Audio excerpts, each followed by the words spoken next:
Okay, so all that being said, I think it's time now to finally start reading the Bible. This is my 5th video, second night of this, and I'm finally ready to begin. Now this first video, this first reading, Genesis 1, is going to be a little more technical than some of the rest of these that I'm going to do. As a general rule, I am not hugely into Hebrew or Greek word studies. I have confidence in our English translators to communicate the correct thoughts and with the correct words that the Hebrew and Greek writers had. I am not a particular. I don't particularly fuss over the specific technical meanings of some of the original words, except in cases where we have difficult verses that are somewhat difficult to understand, and then it becomes important to look at those words. And you have to understand here, again, a little bit of one last little bit of background information before we really get started. Ancient Hebrew and ancient Greek are different than modern day English. All right.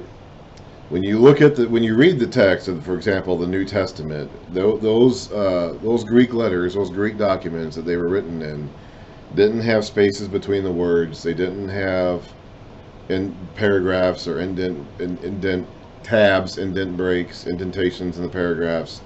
They didn't have punctuation. And you go back to the ancient Hebrew, and they didn't even have vowels.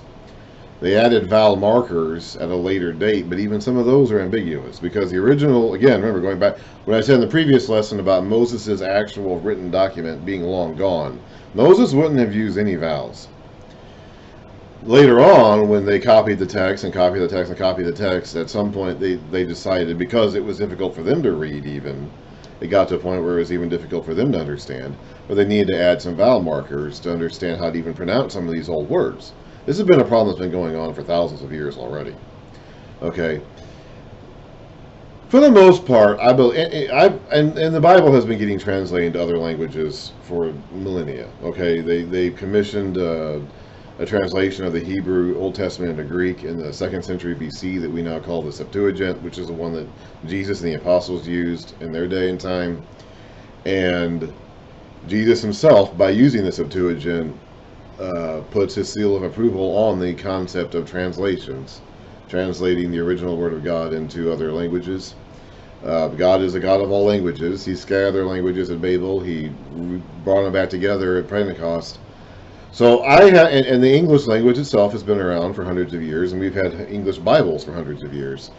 And now we have so many different translations with so many different translating teams, and now especially with the internet and resources like that at our disposal, we have so many means to check out these translations that I, generally speaking, do not feel it's necessary to parse through the language particularly. Remember, I'm not a PhD. I'm not a THD.